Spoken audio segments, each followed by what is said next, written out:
na lang. Sinunod ko ang payo ng aking mga magulang na huwag ako masyado mag-iinom ng kape dahil masama sa aking kutis. Di sana hindi ganito ang aking kutis. Kutis porcelana!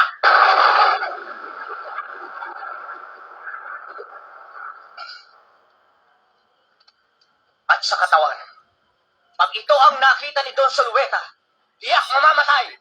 Si Richard Gomez sa inggit!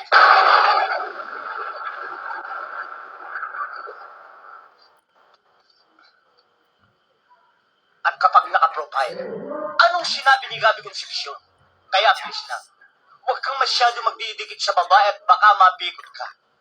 Dahil sa totoo lang, ikaw ang pinakamagandang lalaki sa balat ng lupa. Hayop ka talaga! Ang ganda mong lalaki!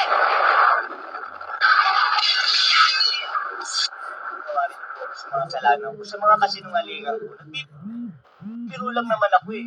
Kayo naman, hindi na kayo mabiro eh. Sige na, patawarin niyo na ako. Please.